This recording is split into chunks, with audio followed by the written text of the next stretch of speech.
ओम नमो भगवते वासुदेवाय नमः। श्री कृष्ण गोविंद हरे मुरारी, हे नाथ नारायण वासुदेवा। आप सभी कमेंट में ओम नमो भगवते वासुदेवाय नमः अवश्य लिखिएगा।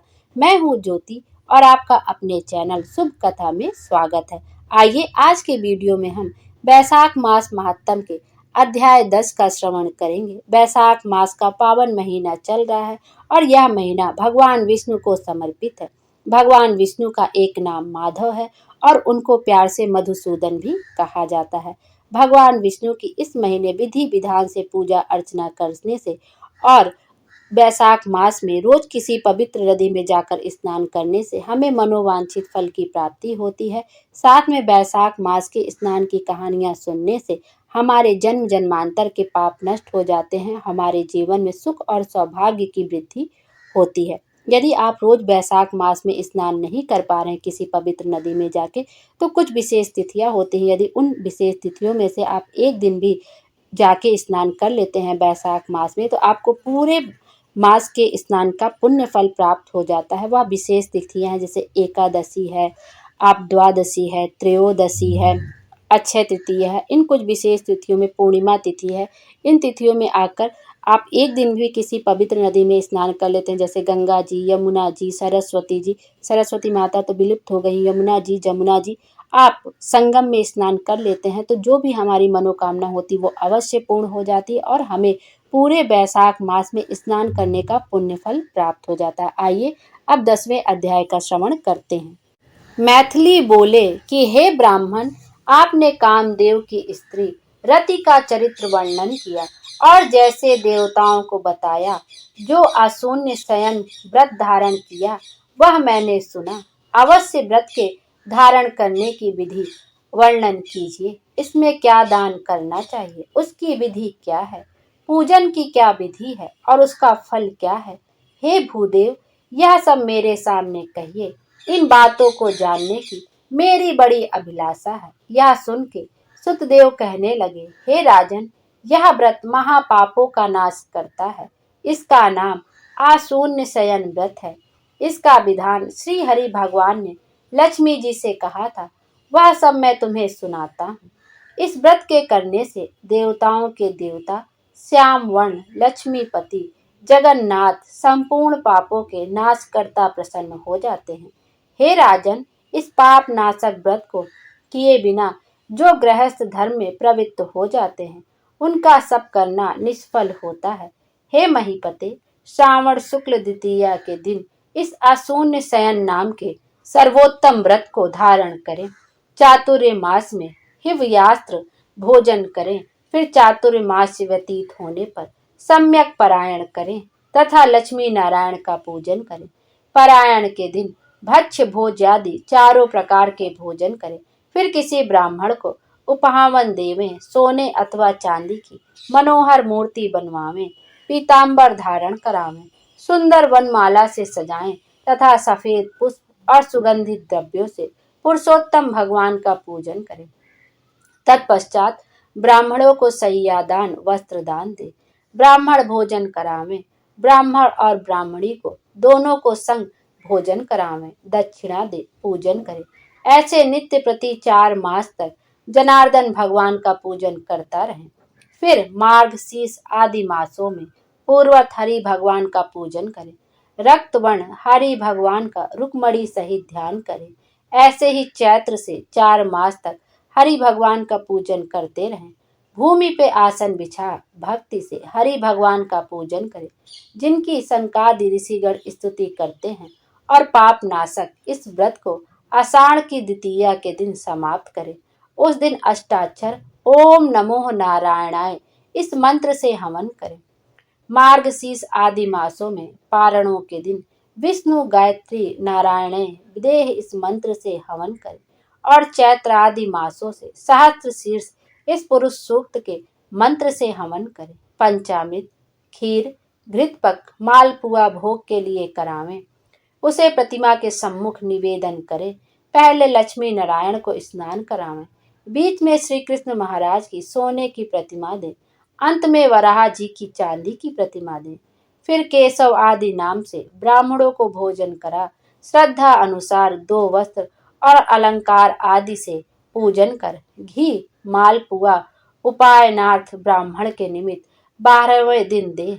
फिर पूर्व कल्पित प्रतिमा को संपूर्ण अलंकारों से आभूषित कर आचार्य को दे और सैया का संकल्प ले। उसके ऊपर लक्ष्मी नारायण का विधिवत पूजन करे, कांसे के पात्र दे। फिर अपूर्व वस्त्र अलंकार और दक्षिणा सहित किसी उत्तम वैष्णव और कुटुंबी ब्राह्मण को दे। ब्राह्मण की विधिवत पूजा करें, ब्राह्मण भोजन करावें। दान मंत्र लक्ष्मी अशून्य शयनम यथा तव जनार्दन, हे जनार्दन जैसी आपकी सैया लक्ष्मी से अशून्य है, वैसे ही हे केशव इस सैया दान से मेरी भी सैया अशून्य हो। इस प्रकार भगवान की प्रार्थना कर आप भोजन करें। पुरुष सौभाग्यवती स्त्री अथवा विधवा अशून्य शयन के निमित्त इस व्रत को धारण करे। हे राजन, यह अशून्य शयन व्रत विस्तार पूर्वक मैंने तेरे सामने वर्णन किया। इसके करने से भगवान जगन्नाथ प्रसन्न होते हैं। ऐसे भगवान की प्रसन्नता से देवताओं को भी दुर्लभ कार्यों की प्राप्ति होती है और अनेक प्रजाओं की वृद्धि होती है। इस कारण से जैसे बने यह व्रत करना चाहिए। जो मनुष्य विष्णु धाम में जाने की इच्छा करता है उसको इस व्रत को अवश्य करना चाहिए। अब यह सब वर्णन हो गया, अब तुझे और क्या सुनने की इच्छा है वह बता। यह सुन राजा ने फिर सुतजीव से पूछा कि हे महाराज, बैसाख में छत्रदान करने का क्या महात्म है, यह भी मुझे विस्तार पूर्वक बताइए, क्योंकि बैसाख के कर्तव्य शुभ कर्मों को सुनते मेरी तृप्ति नहीं होती। यशवर्धक और पुण्यवर्धक राजा के ऐसे वचन सुन सुतजीव महाभाग राजा से कहने लगे कि जो कोई धूप से व्याकुल महात्माओं को बैसाख में छत्री दान करते हैं उनको अनंत फल मिलता है। यहाँ मैं एक प्राचीन इतिहास कहता हूँ। यह इतिहास बैसाख में किए छत्रदान की पुष्टि करता है। सतयुग में एक हेमकांत नाम का बंगाल का राजा था। वह कुशकेतु का पुत्र बड़ा बुद्धिमान बलवान था। वह एक दिन शिकार खेलता हुआ घने वन में चला गया। वहाँ अनेक प्रकार से मृग और सूकरों को मारता हुआ बहुत थक गया तो दोपहर को मुनियों के आश्रम में पहुंचा। उस समय सतर्षि नामक ऋषि व्रत में मृग समाधि लगाए ध्यान कर रहे थे। उनको यह भी मालूम न हुआ कि आश्रम में कौन है, अतः ऋषि ने राजा को उठकर सम्मान नहीं किया, ज्यों के त्यों निश्चल बैठे रहे। यह देख राजा क्रोध करके उन्हें मारने को उद्यत हुआ। तब ऋषि के 10 सहस्त्र शिष्यों ने उसे रोका और कहा कि हे दुर्बुद्धि, सुन, हमारे गुरु समाधिधस्त हैं, उनको यह भी मालूम नहीं कि बाहर क्या हो रहा है, तू क्रोध करने योग्य नहीं है। जब शिष्यों ने ये कहा तब क्रोध में विहल होकर कहने लगे, हे ब्राह्मणों, मैं थक गया हूँ, तुम ही मेरा आतिथ्य सत्कार करो। राजा के वचन सुन शिष्य बोले, हम भिक्षुक बिना गुरु की आज्ञा के क्या करें, हम तो गुरु के अधीन हैं, क्या आतिथ्य करें। शिष्यों के ऐसे प्रत्युत्तर सुन राजा उन्हें मारने के लिए धनुष उठा लिया।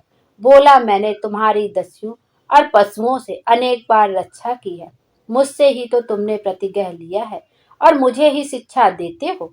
यह महाकृतघ्नि अपने को बहुत बड़ा मानते हुए भूल गए हैं, ये बड़े आताताई हैं, इनके मारने में कुछ दोष नहीं। इस प्रकार अत्यंत क्रोध कर धनुष से बाण छोड़ने लगा तो वे भागने लगे। उन्हें रोककर राजा ने उनमें से 300 शिष्य मार डाले तो डर के मारे शेष सभी शिष्य आश्रम छोड़ छोड़ कर भाग गए। जब शिष्य भाग गए तब आश्रम में रखी हुई वस्तुओं को पापी बुद्ध सैनिकों ने उन सब वस्तुओं को ले लिया और सबने खूब भोजन किए। इसमें राजा का भी अनुमोदन था। फिर सायकाल के समय राजा सब सेना को संग ले पुरी में आया। तब कुशकेतु ने अपने बेटे के दुष्ट व्यवहार को सुन बेटे की बहुत निंदा कर उसे पुरी से बाहर निकाल दिया। हे राजन, क्षमाहीन पुरुष देश के शासन के योग्य नहीं होता है। जब पिता ने उसे त्याग दिया तब राजा हेमकांत व्याकुल होकर गहन वन में चला गया, जहां उसने उन ब्राह्मणों की हत्या सताने लगी। उस गहन निर्जन वन में बहुत काल पर्यंत वास करता रहा और जब जीव जंतुओं को मार मार कर पेट भरने लगा, उन हत्याओं के पाप से उसे कहीं भी स्थिति ना हुई, जहां तहां मारा मारा फिरने लगा। ऐसे उस दुरात्मा के 28 वर्ष व्यतीत हो गए।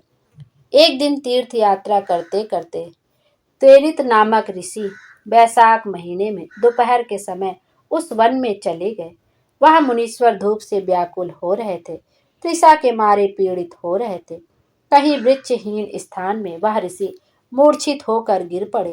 दया योग से वह हेमकांत मुनि को देखता हुआ और राजाओं में अधम उसके हृदय में तिष्पार्थ मूर्छित और थके हुए ऋषि को देखकर दया उत्पन्न हो गई। उसने ढाक के पत्तों की छतरी बना धूप निवारण करने के लिए मुनीश्वर के सिर पर लगाई और आलुम्बका जल दिया। इस उपचार से मुनीश्वर की मूर्छा जाती रही और चेत कर सावधान हो छतरी के दिए हुए उस पत्ते के छत्र को लेकर इंद्रियों में बल आ जाने से धीरे धीरे किसी गांव में पहुंचे। इसी पुण्य के प्रभाव से उनकी 300 ब्रह्म हत्याएं क्षण भर में दूर हो गई। तो हेमकांत को बड़ा विस्मय हुआ। जो बहुधा प्राणियों को कुछ देता था, उसकी हत्या कैसे दूर हो गई, किसने दूर की और कहाँ गई और क्या हेतु है। इस प्रकार ब्रह्म हत्याओं से मुक्त होने की चिंता करने लगा। जब राजा इसी अज्ञान में पड़ा था, तब उस वनवासी महात्मा हेमकांत को लेने यम के दूत आए और उसका प्राण नष्ट करने के लिए संग्रहणी रोग उत्पन्न किया। जब वह प्राणों के वियोग में व्याकुल हुआ, तब उसे तून पुरुष दिखाई देने लगे।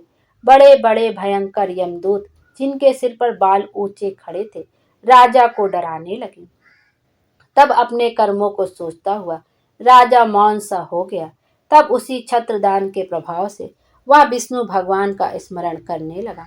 तो विष्णु भगवान ने अपने महामंत्री विश्वक्सेन को आज्ञा दी कि तुम जल्दी जाकर यमदूतों को रोको और वैशाख मास के धर्म में निमित्त हेमकांत की रक्षा करो। यह निष्पाप है, मेरा भक्त है तथा मेरे कहे हुए वाक्यों से इसके पिता के पुरी में जाकर इसके पिता कुशकीर्ति से कहो, यह तेरा पुत्र सब धर्मों से हीन तथा ब्रह्मचार्य आदि से रहित है, परंतु वैशाख के धर्म में निरत होने से मेरा प्यारा है, इसमें संशय नहीं। तेरे पुत्र ने बड़े पाप किए हैं, परंतु उसने धूप से व्याकुल मुनि को रक्षा की है। अतः वैशाख में छत्रीदान करने से यह निसंदेह निष्पाप हो गया है तथा उसी के पुण्य प्रभाव से यह शांत, जितेंद्रिय और चिरंजीव हो गया है। अब सूरता, उदारता आदि गुणों में तेरे समान हो गया। अतएव तू उसे राज्य का भार सौंप दे, यह बलवान है। कुशकेतु राजा से यह भी कहना कि यह विष्णु भगवान की आज्ञा है। राजा को इस प्रकार समझा बुझा हेमकांत को पिता के पास पहुंचाकर मेरे पास आ जाओ। भगवान की ऐसी आज्ञा पा महाबली विश्वक्सेन यमदूतों को भगाकर हेमकांत के पास पहुंचा और उसके शरीर को हाथ से स्पर्श किया। भगवान के पार्षद के स्पर्श करते हुए उसकी सब व्याधि दूर हो गई। फिर विश्वक्सेन हेमकांत को अपने संग ले गया, जिसे देखकर कुशकेतु को बड़ा आश्चर्य हुआ और भक्ति पूर्वक सिर झुकाकर पृथ्वी में गिर दंडवत कर भगवान के पार्षदों को घर के भीतर ले गया तथा अनेक प्रकार के स्रोतों से स्तुति कर अनेक उपचारों से पूजन किया। तब विश्वक्सेन प्रसन्न हो बोला, हेमकांत को आगे कर, जो बात विष्णु भगवान ने कही थी वह उससे सब कही। यह सुनते ही कुशकेतु ने अपने पुत्र को राज सिंहासन पर बैठा दिया और आप विश्वकेन की आज्ञा अनुसार अपनी स्त्री सहित तप करने के लिए वन में चला गया और विश्वक्सेन हेमकांत को अनुमंत्रण कर तथा धन्यवाद देकर विष्णु भगवान के पास श्वेत द्वीप को चला गया। तब राजा हेमकांत वैशाख मास में कहे हुए शुभ धर्मों को करता हुआ प्रतिवर्ष ऐसे ऐसे धर्म करता रहा, जिससे विष्णु भगवान प्रसन्न हुए। ब्राह्मणों में भक्ति करने लगा। धर्म के मार्ग में स्थित, शांत दत्त, जितेंद्रिय, संपूर्ण जीवों पर दयालु, संपूर्ण यज्ञों में दीक्षित, सर्व संपत्तियों से युक्त, पुत्र पौत्रादि संपन्न होता हुआ फिर संपूर्ण भोगों को भोग कर विष्णु लोक को चला गया। वैशाख मास के धर्मों से अधिक कोई धर्म नहीं है। ये धर्म सुख पूर्वक ध्येय है और इनके करने में पुण्य भी होता है। ये धर्म पाप रूपी ईंधन को जलाने के लिए अग्नि के समान है। अर्थ सुलभ, यह सुलभ तथा धर्म अर्थ काम मोक्ष रूप पुरुषार्थ चतुष्ट का दाता है। बोलो विष्णु भगवान की जय। इस प्रकार से 10वां अध्याय यहीं पर समाप्त होता है। कल की वीडियो में हम 11वें अध्याय का श्रवण करेंगे। विष्णु भगवान हम सब की मनोकामना पूरी करें और हमारे जीवन को खुशियों से भर दे। Thank you.